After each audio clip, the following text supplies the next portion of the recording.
Sheikh AMJA was talking about houses and buying houses.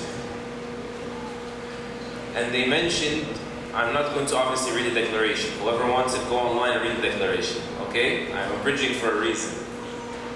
That when there is a need, there is a haja, that the person with this need, with this haja, can use certain loans from certain banks, right?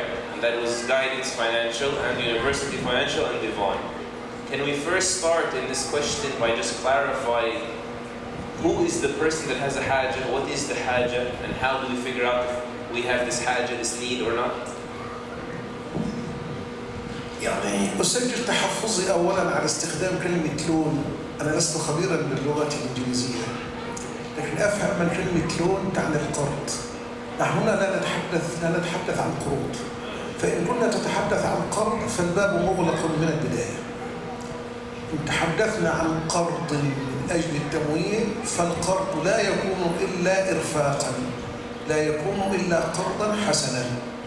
لكن هنا نحن نتحدث عن عقود بديلة، عن عقد المرابحة وعن عقد المشاركة المتناقصة المنتهية بالتمليك وعن عقد الإجارة المنتهية بالتمليك. نتحدث عن منتجات تمويل إسلامية لكي تكون بديلا من القروض الربوية. القرض لا يكون استثمارا في الشريعة أبدا إلا مع الله عز وجل. الشريعة لا تعرف القرض الاستثماري بالمفهوم الرأسمالي. أنا أرجو أن نصحح هذه المعلومة في مجلسنا هذا، ثم أكرر فأقول: الشريعة لا تعرف القرض الاستثماري بالمفهوم الرأسمالي. القرض عقد إرفاق وغايته رفع الضيق عن الصديق، وصاحبه يبذله ابتغاء وجه الله عز وجل، فلا يكون القرض إلا إرفاقا ولا يكون القرض إلا قرضا حسنا. هذه مقدمة أرجو أن نصحح بها مسار الحديث أولا. يعني ثم بعد هذا ننظر في العقود البديلة. لقد قدمت عقود بديلة، قدمت المشاركة المتناقصة المنتهية بالتمويل، وهذه تقريبا شركة جايدنس هذا هو محور ارتكازها فيما تقدمه من عقود.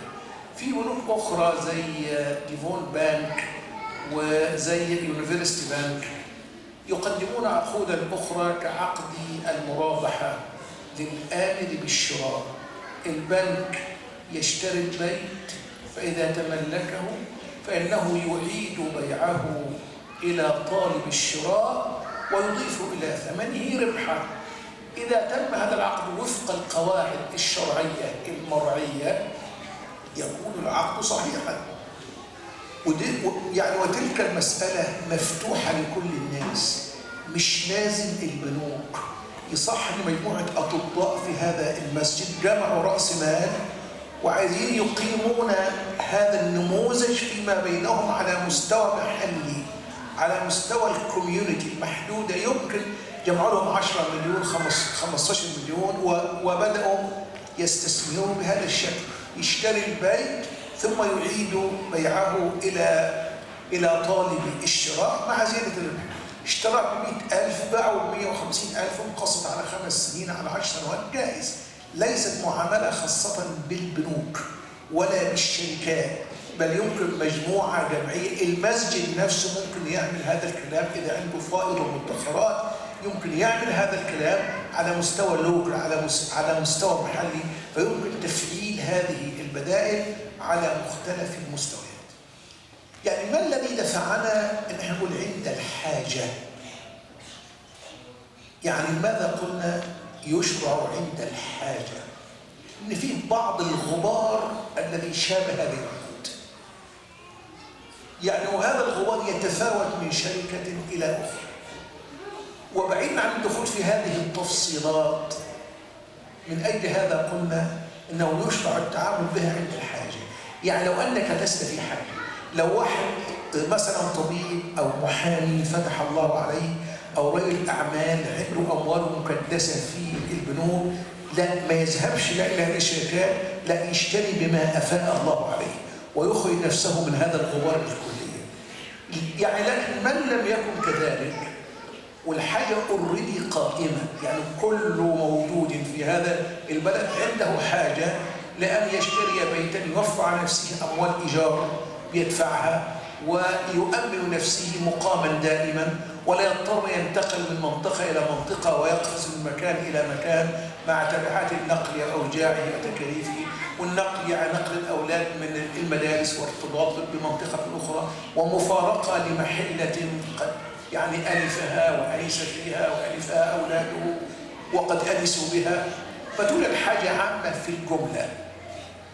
نعم، فمن لم يكن قادرا على أن يشتري من خالص ماله فأمامه هذه البدائل المذكورة ويستطيع أن يتعامل معها، وأرجو أن يكون له في ذلك إن شاء الله يعني رخصة في التعامل معها، وأسأل الله لنا وله التوفيق.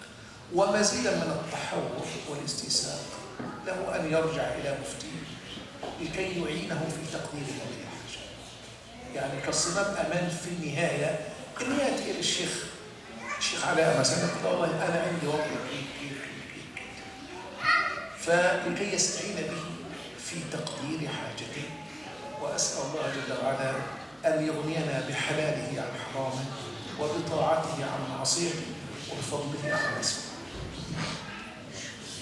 First of all, the Shaykh was clarifying that my usage of the word loan had nothing to do with, right, the study that they had performed in their last AMJA conference and the declaration that is available for all to read on their website. He said what we were looking into with regards to the contracts presented by the likes of Guidance and University Financial and Devon Bank and the likes were alternative methods, right? Alternative schemes for buying, right?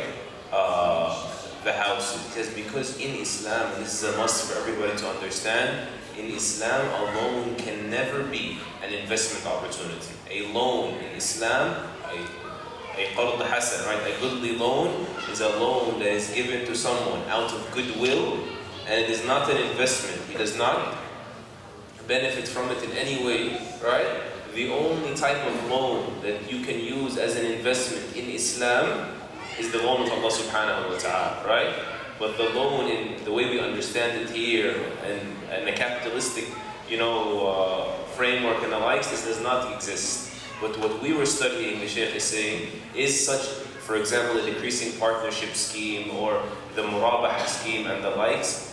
And this is what we had concluded regarding. He said, for example, anybody that can put together a valid scheme within the guidelines of the Sharia of murabaha, this is an alternative method. That is what we were studying. And murabaha, just to clarify it, in a minute or two, it comes from the word ribh, obviously profit. Is there a word for murabaha in English? Cost plus sale? Cost plus sale. None of you know what that means, or murabaha, so let me just explain it, right? I've never heard it before either.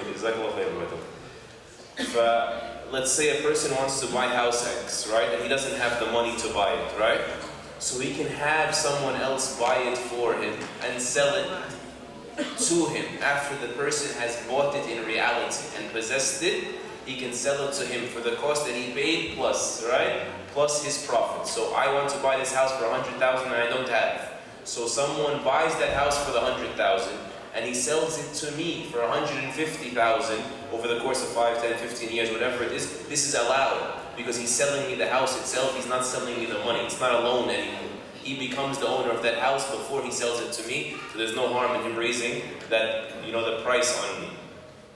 So he said, in general, those banks that we mentioned, we approve the likes of their schemes, such as the murabaha scheme I just described to you. But the concession was made, we said, for the people that have a hajj, people that have a need. Why? Because we felt, he said, regardless, without getting into the details, irrespective of the details right now for this gathering, that there was some slight imperfections, and they varied in degree from one scheme to another, one bank to another. But that is why we said it is not outright permitted, but permitted for the people that have a need. So who's a person that has a need? He says, for example, someone that has wealth, and Allah subhanahu wa ta'ala blessed him with the ability to buy the house up front. Yes? There's no reason for him to take part in a matter that could have imperfection, right? He has no need to do that, so he should avoid it, right? He said, but for basically everybody else, especially in the likes of these lands, to save the money that is being spent, on our rents and then the burden of moving from one city to another because the rents are being pulled up on us, and moving our children from one school to another, and leaving a community that we had become comfortable and familiar with, and the cost of all those moves, this in general constitutes a general need that would warrant the likes of these concessions.